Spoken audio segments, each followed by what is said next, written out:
Dernièrement au Nigeria, les amis, on a vu les manifestations. Les manifestations au Nigeria, c'était par rapport à quoi? Par rapport à la vie chère, par rapport à la politique économique de Tinubu. Tinubu's economic policies are disastrous, are dangerous for the society, dangerous for the people. Et le peuple du Nigeria s'est levé comme un seul homme pour dire non à cela. Vous ne pouvez pas venir nous asphyxier comme ça. C'était mieux avant toi, avec Goodluck Jonathan, c'était mieux. Avec Boari, c'était encore ça. Mais avec toi, c'est grave. Un pays producteur du pétrole, les amis, écoutez là où le problème commence. Un pays producteur du pétrole qui retire la subvention sur le fuel. Qu'est-ce qui explique cela, les amis? Parce que ce pays produit le brut, dont le pays ne produit pas le fuel, dont le carburant, le pétrole et autres. Pourquoi? Depuis les indépendances, on est incapable de construire des raffineries chez nous en Afrique pour raffiner notre fuel, notre brut. Regardez les pays arabes. Les pays arabes, pour certains, ont eu l'indépendance après les pays africains, 10 ans, 12 ans, 20 ans. Mais regardez l'état de leur développement aujourd'hui. Vous allez comprendre que il ne suffit pas de venir parler de la politique. Il faut avoir des leaders, des dirigeants clairvoyants, des dirigeants intelligents, les dirigeants qui ont l'amour pour leur peuple, les dirigeants qui sont des patriotes. Et le patriotisme économique, c'est ce que nous prenons, les amis. Le patriotisme économique est très important. Vous ne pouvez pas avoir des choses qui peuvent développer votre économie, mais vous allez les vendre moins cher pour racheter encore les produits finis plus chers. Ça a quel sens? Voilà pour vous la stratégie de Tinubu. Tinubu, qui est aujourd'hui contrôlé par les Américains, les Occidentaux. Il vend le brut en France, il livre ça à moindre prix et il veut tuer ces raffineries construites par Dangote. Mais Dangote les avait parlé, il a dit, je vous donne, et ça a tellement énervé les gens, il était obligé donc de convoquer Dangote pour essayer de discuter avec lui. Les amis, le problème de l'Afrique, c'est le patriotisme économique. On ne peut pas prétendre être président africain, aller emprunter de l'argent, donc aller s'endetter pour payer une dette. Ça a quel sens? Donc on s'endette pour payer les dettes. Donc on est endetté deux fois. Et après, vous allez voir les gens qui vont vous dire qu'ils sont des grands économistes. Comment se fait-il que les pays africains s'endettent pour payer les dettes? Et un jour, on va se développer? Jamais de la vie. Le Niger s'endette pour payer les dettes. Le Cameroun s'endette pour payer les dettes. La Côte d'Ivoire s'endette pour payer les dettes. Le Sénégal s'endette pour payer les dettes. La plupart de ces pays s'endettent pour payer les dettes. Et ça, c'est une stratégie savamment pensée par les Occidentaux à travers les organisations criminelles telles que la Banque dite mondiale, telles que le Fonds monétaire international. Qu'est-ce qui dépasse les chefs d'État africains d'embrasser ce que nous, on appelle la souveraineté ou le patriotisme économique?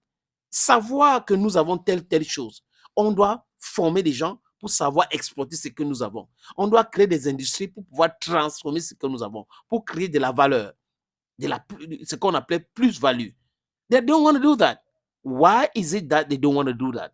Why should we go and borrow money to pay our debt? We have a debt, we are borrowing, we are indebting ourselves to pay the same debt. It has no sense. Et le Fonds monétaire international n'est jamais là pour le bien des peuples africains. Le Fonds monétaire international est là pour nous maintenir dans la souffrance, dans la galère, vraiment dans ce que... Cherchez les mots, les amis. C'est à nous de savoir ce que nous voulons. Le patriotisme économique. Nous devons être des grands patriotes. Économiquement parlant, nous devrons l'être pour sauver cette Afrique. C'est de ça qu'il est question. Kwame Nkrumah started this thing. He did his best. He was ousted and he died in exile. You have Sekou Touré who wanted to do something in his country. They teamed up against him because we have weak leadership in Africa, and Guinea is what Guinea is today. Patrice Emery Lumumba wanted to do the same thing in Congo. What did they do? They saw in this traitor a man that will help them attain their objective. Comment il s'appelle? Joseph Désiré Mobutu Sese Kukungwendu Wasabanga. He was a traitor.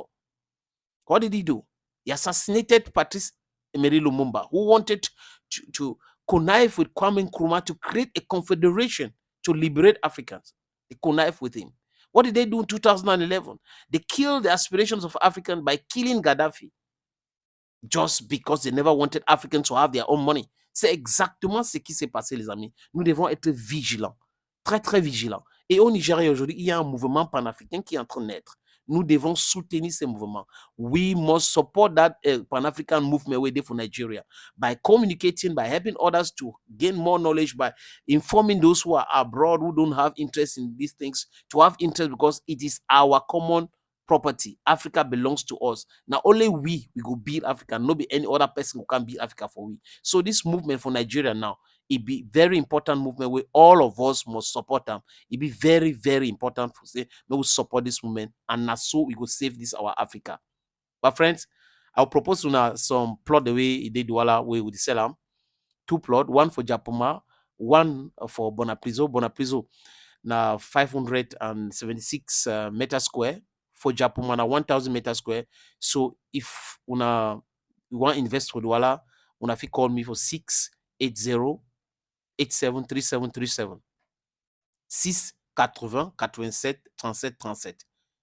On a watch this small video, on a take number for day. Regardez cette petite vidéo. Opportunité en or à Douala, terrain à vendre, 560 mètres carrés. Vous voulez construire un centre commercial, un hôtel, vous voulez construire votre propre maison à vous, vous voulez ouvrir une station de service, c'est à vendre, les amis. Je répète encore, c'est à vendre, ce terrain. Voilà donc l'opportunité que je vous présente là. C'est 560 mètres carrés, je répète. Et le terrain est titré. Nous allons vous laisser le temps de vérifier, parce que c'est très important. Donc, ce n'est pas le genre de terrain où il y a un problème. Non, non, non. C'est en plan Bonapriso, à côté de la route. La route ceinture ce terrain. D'un côté, il y a une route en pavé. De l'autre côté, c'est une autre route bitumée. C'est abordable le prix, hein, donc on peut discuter du prix. Si vous êtes intéressé, appelez-moi à travers les deux numéros que vous voyez à l'écran là, 6 80 87 37 37 ou le 6 96 17 60 34. Et les numéros, le premier numéro passe sur WhatsApp, donc vous pouvez nous envoyer un WhatsApp ou vous nous appelez simplement. Et l'autre numéro, c'est uniquement par appel simple, les amis. Donc, voilà donc cette opportunité que j'ai décidé de partager avec vous. Contactez-moi si vous êtes intéressé.